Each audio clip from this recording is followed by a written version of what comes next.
توجہ ہے آپ حضرات کی؟ نیند تو نہیں آ رہی؟ بڑا خاص عنوان ہے، اس عنوان پر بولنا بھی مشکل، لکھنا بھی مشکل، پڑھنا بھی مشکل، خاص منفرد سا عنوان ہے، حضرت فاطمہ الزہرا۔ سیدہ فرماتی ہیں گھر کے اندر یہ حال تھا کہ حضور اشارہ کریں، یہ نہیں کہ باپ دے کچھ نہیں سکتا تو بچے غربت میں پلے، نہ، اختیاری فقر ہے، حضور اشارہ کریں تو کائنات کی ساری نعمتیں ڈھیر ہو جائے۔ اور آپ فرماتی ہیں میں نے یہ منظر دیکھا بھی ہے، یہ منظر میں نے، بولیے، یہ منظر میں نے حضور کی بادشاہی کو میں نے دیکھا ہے۔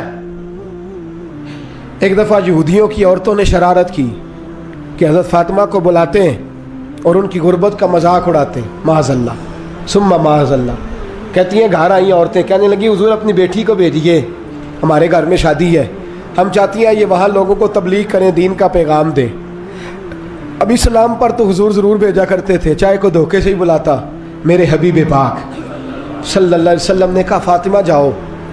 حضرت فاطمہ کہتی ہیں ہاں تو کر لی، پر میرے وجود پہ کپڑے پھٹے ہوئے تھے، کئی جگہ پہ پیوند تھے، اور مجھے پتا تھا یہ عورتیں کس مزاج کی ہیں۔ فرماتی ہیں میں نے نا، حضور نے کہا تو میری آنکھوں میں 2 قطرے آنسوؤں کے آ گئے۔ میں نے کہا یا اللہ اپنے لیے نہیں، تیرے نبی کے دین کے وقار کے لیے، یا اللہ یہ عورتیں یہ بڑے برے خیالات اور نظریات کی ہیں، یہ مذاق اڑائیں گی دین اسلام کا، مہربانی فرما، نظر کرم فرما۔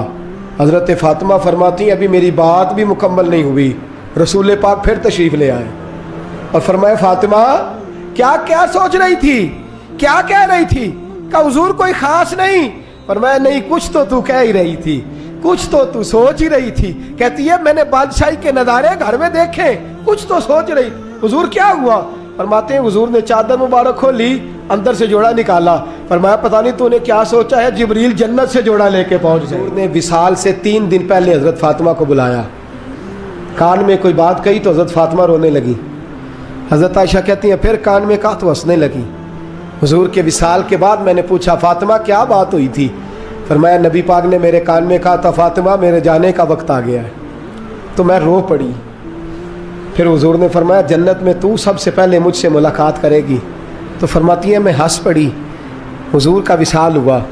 حضرت انس بن مالک چونکہ چھوٹے سے تھے، گھر کے کام کاج کرتے تھے شروع سے، وہ آئے، جناب علی فرماتے ہیں فاطمہ کہنے لگی حضور کو دفن کر کے لوٹے، تدفین سے فارغ ہوئے، قبر مبارک میں اتارا، حکم پورا کیا، کہتے ہیں واپس آئے تو جناب انس سے سیدہ فاطمہ کہنے لگی انس تو نے بھی میرے رسول پہ مٹی ڈالی ہے، انس تیری جرت ہو گئی تھی؟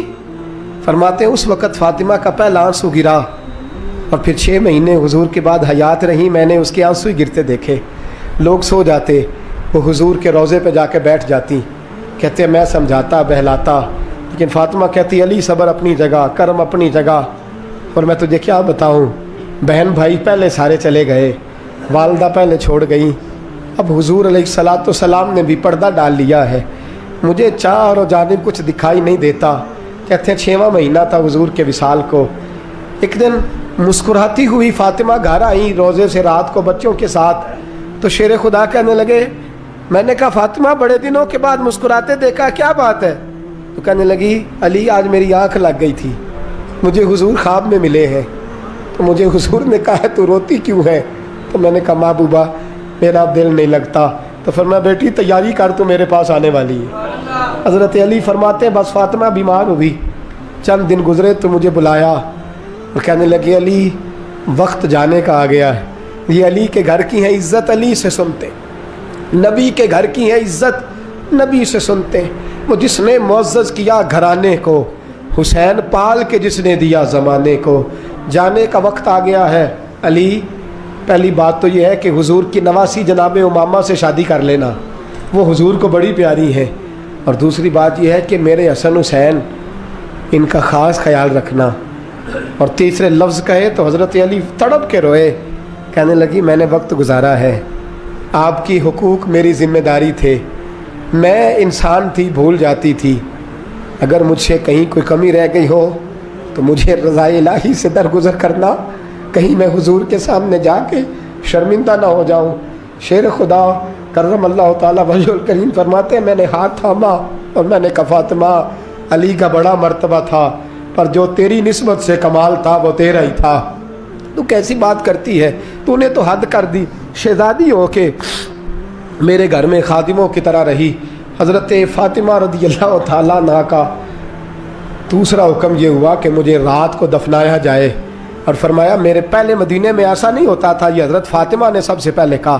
فرمایا میری چارپائی کے ساتھ لگا کے نا شاخیں, چارپائی کے ساتھ تو اوپر لا کے انہیں اوپر سے باندھ دینا, اور ان شاخوں کے اوپر ایک کپڑا ڈالنا, میرے کفن پر بھی کسی کی نظر نہ پڑ جائے, میرے کفن پر بھی.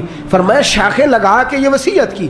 فرمایا اوپر سے پھر رات کو اٹھانا, اندھیرے میں اٹھانا, اور پھر کفن کے اوپر شاخیں باندھ کر گویا ایک ڈولی سی بنا کر اس کے اوپر بھی کپڑا ڈالنا, کسی غیر محرم کی میرے کفن پر بھی نظر نہ پڑے. اور علی مجھے اپنے ہاتھوں سے قبر میں اتار کے اللہ کے سپرد کرنا. جناب انس بن مالک فرماتے ایک قیامت حضور کے وصال پہ دیکھی تھی, اور دوسری قیامت میں نے حضرت فاطمہ کا جنازہ اٹھی تو دیکھی. فرماتے ہیں عمر فاروق ایک کونے میں لگ کے رو رہے تھے, میں گیا, میں نے کہا عمر تو دلیر آدمی ہے, تجھے کیا ہوا؟ تو کہنے لگے پہلے حضور گئے تھے, اب نشانی مصطفیٰ بھی رخصت ہو گئی ہے, ہم بچوں کو بھیجتے تھے, فاطمہ کی دعائیں مصطفیٰ کی دعائیں لگتی تھیں, دیکھو سیدہ بھی رخصت ہو گئیں. میرے نبی پاک صلی اللہ علیہ وسلم نے فرمایا میری عزت والی بیٹی جب قیامت والے دن آئے گی, قیامت والے دن تو اللہ فرشتوں سے, نبیوں سے, ولیوں سے کہے گا گردنیں جھکا لو, آنکھیں بند کر لو, محمد کی بیٹی فاطمہ کی سواری گزرنے والی. حضور پاک صلی اللہ علیہ وسلم اپنی بیٹی سے بہت محبت کرتے تھے, حضرت سیدہ فاطمہ سے, اور جب بھی ان سے ملنے کی غرض سے تشریف لاتی تو حضور صلی اللہ علیہ وسلم ان کی استقبال کے لیے کھڑے ہو جاتے, ماتھے پہ بوسہ دیتے, اپنے ساتھ بٹھا لیتے. جب حضور پاک صلی اللہ علیہ وسلم ان کے ہاں تشریف لے جاتے تو سیدہ فاطمہ احتراماً کھڑی ہو جاتی اور ان کے دستے مبارک کو بوسہ دیتی اور اپنی نشست پہ بٹھا لیتی. ایک دفعہ حضرت فاطمہ رضی اللہ عنہ بیمار ہو گئیں. نبی کریم صلی اللہ علیہ وسلم اپنے ایک معمر صحابی کو ساتھ لے کر اپنی لخت جگر کی عیادت کے لیے تشریف لے گئے. دروازہ پر پہنچ کے داخلے کی اجازت مانگی. سیدہ رضی اللہ عنہا نے عرض کی تشریف لائیے. حضور پاک صلی اللہ علیہ وسلم نے فرمایا میرے ساتھ عمران رضی اللہ عنہ بھی ہیں.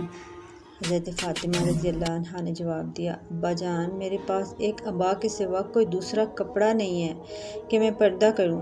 حضرت پاک صلی اللہ علیہ وسلم نے اپنی چادر مبارک پھینک کر فرمایا بیٹی اس سے پردہ کر لو. اس کے بعد حضرت پاک صلی اللہ علیہ وسلم اور حضرت عمران رضی اللہ عنہ اندر تشریف لے گئے اور سیدہ رضی اللہ عنہ سے ان کا حال پوچھا. حضرت فاطمہ نے عرض کی شدت درد سے بے چین ہوں اور بھوک نے نڈھال کر رکھا ہے کیونکہ گھر میں کھانے کو کچھ نہیں. قربان جاؤں یا رسول اللہ, تمام جہانوں کے آپ سرتاج ہو کے آپ کے گھر میں یہ واقعہ اور پھر بھی صبر فرما رہے ہیں. پھر حضرت پاک صلی اللہ علیہ وسلم اپنی بیٹی سے کیا فرما رہے ہیں ذرا سنیں, غور سے سنیں. حضرت پاک صلی اللہ علیہ وسلم جن کے لیے اللہ پاک نے کل کائنات پیدا کی وہ حضرت پاک صلی اللہ علیہ وسلم کیا فرما رہے ہیں. وہ فرما رہے ہیں اے میری بیٹی صبر کر, میں بھی آج 3 دن سے بھوکا ہوں, جو کچھ مانگتا وہ ضرور مجھے عطا کرتا میرا رب, لیکن میں نے دنیا پر آخرت کو ترجیح دی.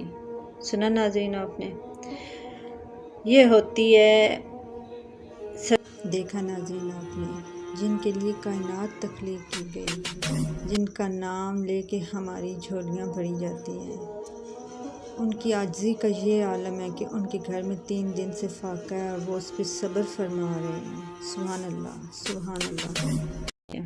پھر آپ صلی اللہ علیہ وسلم نے اپنا دست شفقت حضرت فاطمہ رضی اللہ عنہا کی پشت پہ پھیرا اور فرمایا اے لخت جگر دنیا کے مصائب سے دل شکستہ نہ ہو, تم جنت کی عورتوں کی سردار ہو. آپ صلی اللہ علیہ وسلم نے فرمایا فاطمہ جنت کی عورتوں کی سردار ہیں, جنت میں سب سے پہلے حضرت فاطمہ جائیں گی.